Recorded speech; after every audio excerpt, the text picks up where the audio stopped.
আসসালামু আলাইকুম। প্রতিদিনের মতো কাজ শুরু করলাম রান্না করতে। মাছ ভাজবো, পাইপিনে দিয়ে দিলাম তেল। তেলটা গরম হয়েছে, মাছটা দিয়ে দিলাম। মাছ দিয়ে আলু দিয়ে টমেটো দিয়ে রান্না করবো। একটু হালকা ভেজে নিই। পাল্টিয়ে পাল্টিয়ে মাছটা একটু ভেজে নিব। মাছটা ভাজা হয়ে গেছে, এখন তুলে নিব।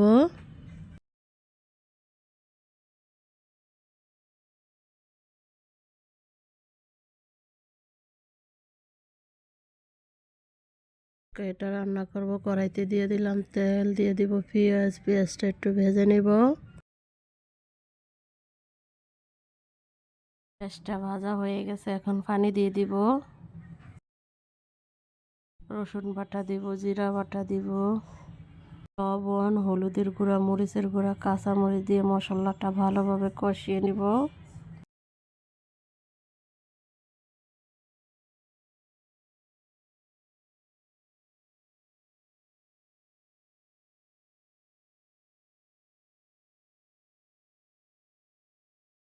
মশলাটা কষানো হয়ে গেছে, এখন মাছটাও কষিয়ে নিব মশলার সাথে।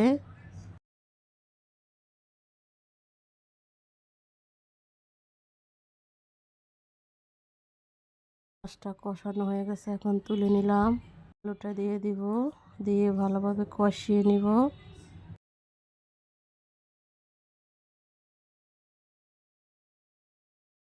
পানি দিয়ে দিব, দিয়ে ডেকে দিব কিছুক্ষণের জন্য। কিছুক্ষণ পরে ঢাকনা উল্টে একটু নেড়ে দিব।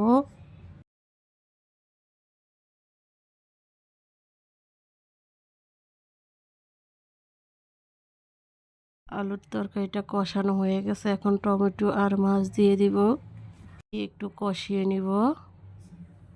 কষানো হয়ে গেছে, এখন পানি দিয়ে দিব। ঢাকনা দিয়ে ঢেকে দিব। কিছুক্ষণ পরে ঢাকনা উল্টে একটু নেড়ে দিব। এটা পরে হয়ে আসছে, এখন ধনিয়া পাতা দিব। ধনিয়া পাতা দিয়ে কিছুক্ষণের জন্য জাল করব। এটা হয়ে গেছে, এখন তুলে নিব।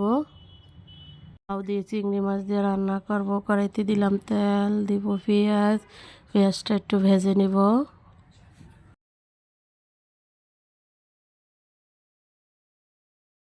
পেঁয়াজটা ভাজা হয়ে গেছে, একটু রসুন বাটা দিব, জিরা বাটা দিব, লবণ দিব, হলুদের গুঁড়া দিব, কাঁচামরিচ দিব, দিয়ে মশলাটা ভালোভাবে কষিয়ে নিব।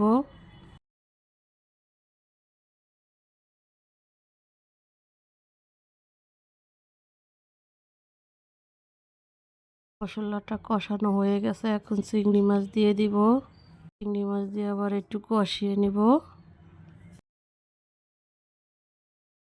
চিংড়ি মাছটা কষানো হয়ে গেছে, এখন লাউ দিয়ে দিব। দিয়ে একটু নেড়ে দিব, ঢাকনা দিয়ে ঢেকে দিব কিছুক্ষণের জন্য।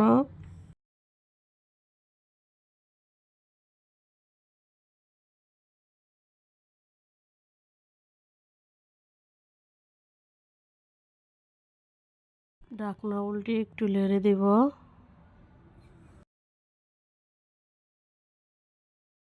কষানো হয়ে গেছে, একটু হালকা পানি দিয়ে দিব।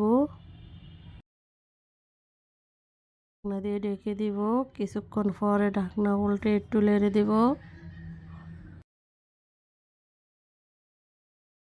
লাউ তরকারিটা হয়ে আসছে, এখন তুলে রাখবো।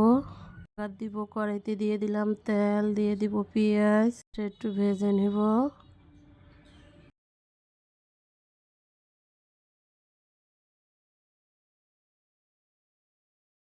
পেঁয়াজটা লাল লাল করে ভেজে নিলাম।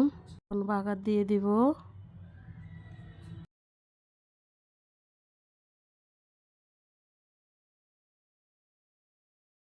দেওয়া হয়ে গেছে, এখন ধনিয়া পাতা দিয়ে দিব।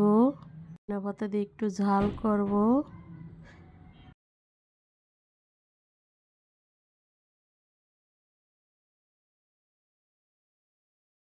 তরকারিটা হয়ে গেছে, এখন তুলে নিলাম। চিংড়ি মাছ দিয়ে শাক দিয়ে রান্না করব। কড়াইতে দিলাম তেল, দিব পেঁয়াজ, একটু ভেজে নিব। পেঁয়াজটা ভাজা হয়ে গেছে, একটু রসুন বাটা, জিরা বাটা দিলাম।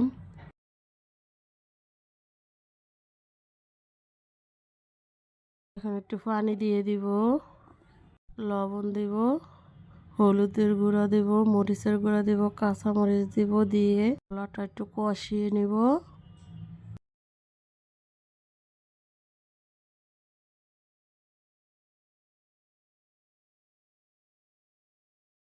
মশলাটা কষানো হয়ে গেছে, এখন চিংড়ি মাছ দিয়ে দিলাম। চিংড়ি মাছ দিয়ে কষিয়ে নিব। কষানো হয়ে গেছে, এখন শাক দিয়ে দিব। দেশি শাক, পৈতার শাক আমার ভাবি বাড়ির থেকে আনছিল, তাই দিছে। মাছ দিয়ে রান্না করি, ঢাকনা দিয়ে ঢেকে দিলাম। কিছুক্ষণ পরে ঢাকনা উল্টে একটু লেড়ে দিব। সিম দিছে, লাউ দিছে, শাক দিছে।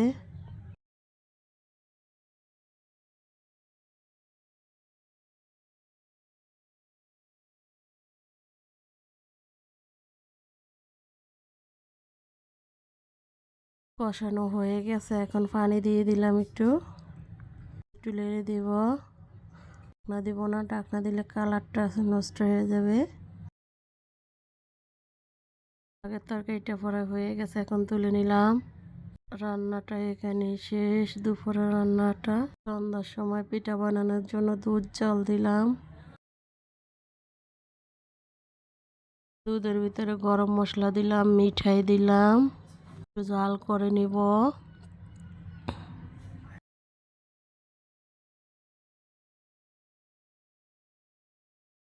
এখন নারকেল দিলাম, নারকেল দিয়ে একটু লেড়ে দিব।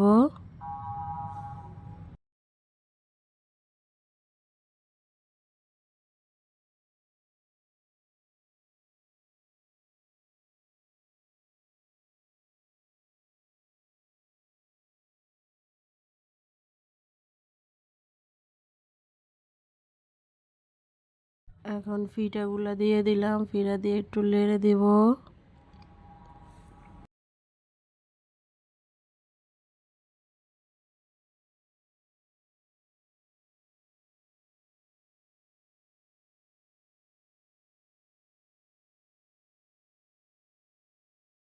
পিঠাটা রান্না হয়ে গেছে।